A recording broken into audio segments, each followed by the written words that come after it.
अगला सवाल ओला इलेक्ट्रिक का है। लक्ष्मण सिंह हमारे एक दर्शक हैं जिन्होंने ये सवाल पूछा है।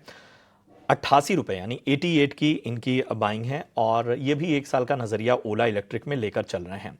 बताएं किरण जी, 88 की बाइंग के हिसाब से ओला इलेक्ट्रिक कैसा लग रहा है आपको? ओला इलेक्ट्रिक की अगर हम बात करें तो रिसेंटली आईपीओ के बाद का जो करेक्शंस था वो करेक्शंस को उन्होंने मिटिगेट किया, लेकिन वापस कहीं ना कहीं 96 95 के लेवल के आसपास रेजिस्टेंस फेस हुआ और ये काउंटर 76 तक के बॉटम बनाया है। अब डेली चार्ट के ऊपर एक inverted head and shoulder sorry inverted hammer जो रिवर्सल कैंडलस्टिक पैटर्न है वो बनी हुई है 70 रुपीज के आसपास। वहां से कंटिन्यूसली 6 दिन से stock higher top higher bottom pattern के अंदर ट्रेड कर रहा है, तो मेरे हिसाब से इनको होल्ड रखना चाहिए। एक जो स्ट्रिक्ट स्टॉप लॉस है वो 74 का मेंटेन कीजिए। अगर 74 का लेवल ब्रेक नहीं होता है तो चांसेस है ऊपर में 88 90 तक के लेवल्स आ सकते हैं, तो मेरे हिसाब से इनको होल्ड रखना चाहिए 72 के स्टॉप लॉस के साथ। बिल्कुल होल्ड करने की आपको सलाह यहां पर मिलती हुई। हमारे एक दर्शक हैं अल्पेश पटेल और इन्होंने कैनरा बैंक और बीईएल इन दोनों स्टॉक पर राय जाननी चाहिए।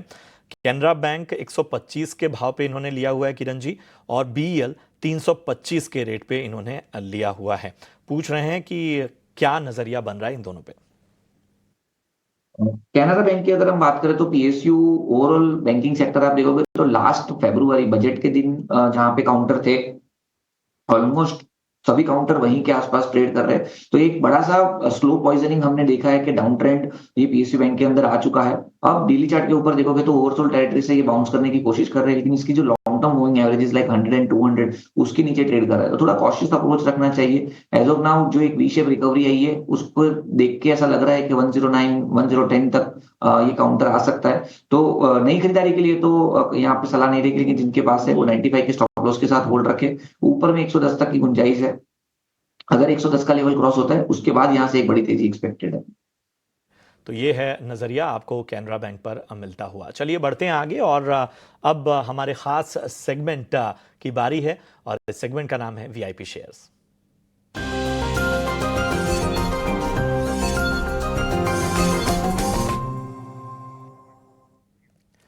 बताएं Kiran ji, value investment pick का वीआईपी पिक के तौर पर आज कौन सा स्टॉक आपके रडार पे है?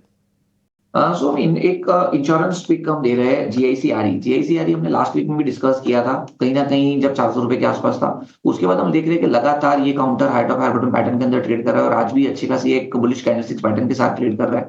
जहां सभी काउंटर अपनी सभी इंपॉर्टेंट मूविंग एवरेजेस के नीचे ट्रेड कर रहा है, वहां जीआईसीआरई अपनी सभी इंपॉर्टेंट मूविंग एवरेजेस के ऊपर ट्रेड कर रहा है। एक clear cut ascending triangle pattern breakout हमें देखने को मिल रहा है करंट मार्केट प्राइस पे, तो डेफिनेटली एक बार के लिए आप लॉन्ग करके जा सकते हैं। थोड़ा पोजिशनल नजरिया रखिए और लॉन्ग कीजिए। 490 तक की टारगेट हम एक्सपेक्ट कर सकते हैं एंड 434 एज स्टॉप लॉस हमें मेंटेन करना है, तो जीआईसीआरई हमारा पहला पिक रहेगा। दूसरा जो पिक है वो आईआरसीटीसी रहेगा। आईआरसीटीसी का भी आप चार्ट पैटर्न देखोगे तो जिस तरह से एक फॉलिंग चैनल या तो फॉलिंग वेज ब्रेकआउट है, इंट्राडे चार्ट्स के ऊपर एक राउंडिंग बॉटम पैटर्न ब्रेकआउट है, 20 दिन की मूविंग एवरेज के ऊपर सस्टेन है, तो यहाँ पे भी चांसेस है कि एक अच्छी खासी अपस्विंग हम देखने को मिल सकती है। तो 820 के टारगेट के लिए हम आईआरसीटीसी भी लॉन्ग करके जाएंगे, 774 एज अ स्टॉप लॉस हम मेंटेन करेंगे, तो आईआरसीटीसी एंड जीआईसीआरई हमारी तरफ से लॉन्ग कॉल रहेगी।